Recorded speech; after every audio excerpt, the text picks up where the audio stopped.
when we're talking about our personnel, that we ensure that what we're asking them to do, and they're being asked to put their lives at risk, that we ensure that it is lawful. I believe in that fundamentally. I'm surprised if he doesn't. Danny Kruger.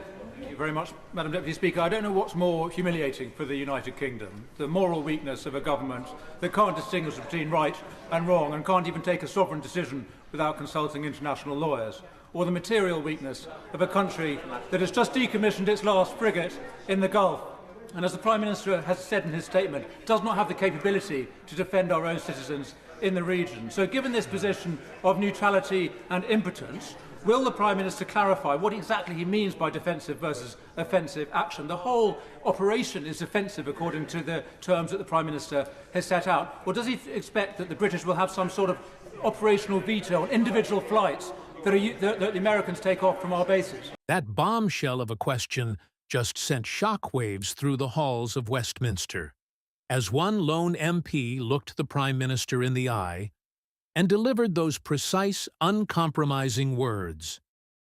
The truth is, this dreadful Iranian regime has been a permanent threat to British interests, British citizens, both domestically and abroad, attacking us, they're spreading their extremist ideology. And surely the Prime Minister understands that actually the United States and Israel has done the West a huge, huge favour in degrading the military capability of this terrible regime. And does he not understand that after 10 years of negotiation that have failed, actually the West was left with no alternative? And does he understand also that actually, in refusing to support the US, he has humiliated us on the international stage? I simply and fundamentally disagree. I think it's a very important principle when we're talking about our personnel, that we ensure that what we're asking them to do, and they're being asked to put their lives at risk, that we ensure that it is lawful. I believe in that fundamentally. I'm surprised if he doesn't. Danny Kruger. Thank you very much, Madam Deputy Speaker. I don't know what's more humiliating for the United Kingdom, the moral weakness of a government that can't distinguish between right and wrong and can't even take a sovereign decision without consulting international lawyers, or the material weakness of a country that has just decommissioned its last frigate in the Gulf and, as the Prime Minister has said in his statement, does not have the capability to defend our own citizens in the region. So given this position of neutrality and impotence, will the Prime Minister clarify what exactly he means by defensive versus offensive action? The whole operation is offensive according to the terms that the Prime Minister has set out. Or does he expect that the British will have some sort of operational veto on individual flights that the Americans take off from our bases? Minister. We're taking action in the sky through our pilots. We've authorised the US to use our bases in order to attack Iranians' ability to strike. But I'm not going to take lectures on morality from a party that stood a candidate who said that you can't be English unless you're white. What you just witnessed wasn't merely a parliamentary spat over Middle Eastern policy. It was a harsh, unforgiving mirror angled directly at modern Britain. And the reflection staring back is profoundly unsettling. That MP didn't just launch a political attack, he drove a wedge straight into the most terrifying crisis gripping this nation. And Keir Starmer? He was left entirely exposed, unable to offer a coherent defense to either of them. The Member of Parliament laid it out with brutal clarity. He asked, what was a greater national humiliation?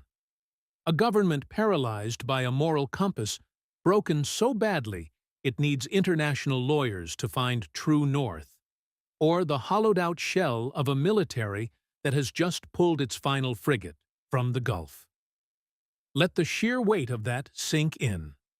Britain, a permanent fixture on the UN Security Council, a nuclear power, the very bedrock of NATO, currently floating precisely 0 warships in one of the globe's most critical flashpoints, not a single vessel.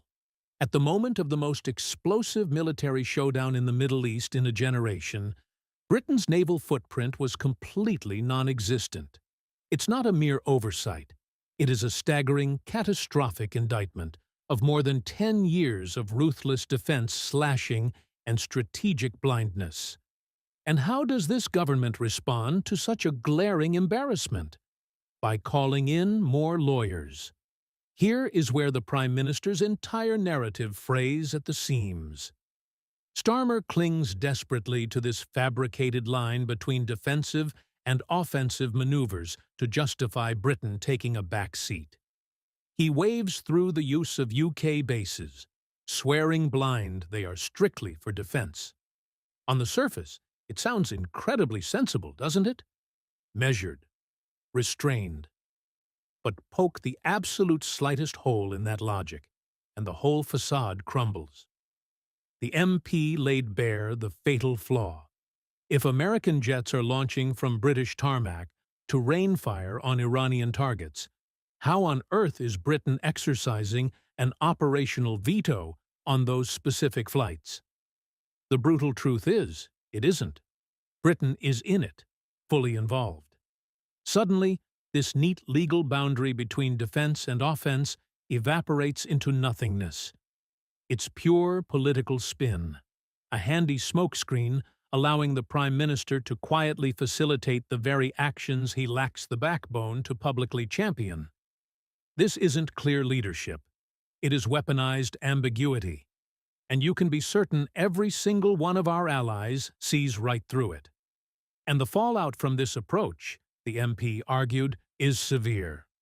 He views the Prime Minister's stance as a total humiliation for Britain on the world stage, and frankly, the evidence is mounting. Tehran isn't some faraway theoretical menace to the British public. According to our own security agencies, Iranian-backed assassination and kidnap plots have been uncovered right here on British soil. Meanwhile, the regime is accused of funneling kamikaze drones to Moscow, the exact same weapons raining down on Ukraine, a nation Britain has poured billions into defending. These aren't abstract foreign policy puzzles. They are direct daggers pointed squarely at Britain's national security. Yet, in the critical opening hours of this crisis, while steadfast allies like Canada, Australia, and regional partners stepped up and made their positions crystal clear, Britain dithered. It hesitated. For the MP, that agonizing delay didn't project measured strength. It broadcast weakness. It painted a picture of a Britain totally paralyzed, completely incapable of mapping out a clear strategic course while the world caught fire. The accusation hurled across the Commons that Britain has been humiliated internationally was no simple theatrical flourish. For critics of this government, it speaks to a much darker fear about Britain's shrinking footprint on the globe. We are watching a deeply troubling pattern emerge in real time. The withdrawal of our last warship from the Gulf, the staggering controversies over the Chagos Islands, and now, this agonizing timidity in the face of Iran. Look at them in isolation, and they might seem like individual policy quirks. Look at them together, and the picture is undeniable. It is a calculated, strategic retreat. A deliberate stepping down from influence, from authority, and from the heavy mantle of global engagement that Britain once wore with pride. Exactly when the international temperature is at boiling point and the global order is fracturing, critics argue that Britain looks like a nation stepping back, rather than stepping up. And make no mistake, the world is taking notes. Our allies are watching with mounting concern. Our adversaries are watching too. The narrative taking root right now is that Great Britain is shrinking, militarily gutted, diplomatically muted, and strategically lost. For a nation that has spent centuries positioning itself as the unshakable bedrock of Western security, the cost of that perceived weakness carries devastating consequences.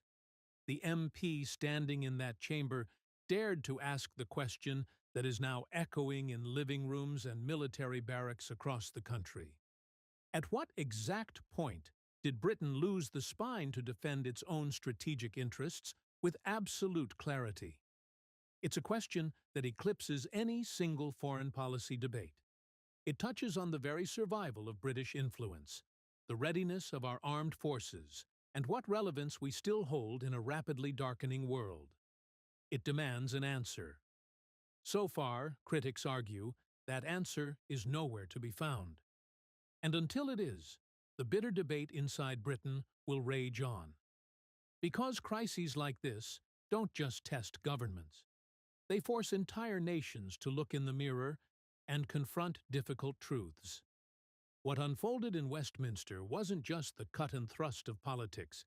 It was the agonizing spectacle of a country wrestling with its identity, dodging its responsibilities, and losing its place in an increasingly unstable world. And those realities are not going away. This is Britain in depth, and we will not stop asking the questions that truly matter.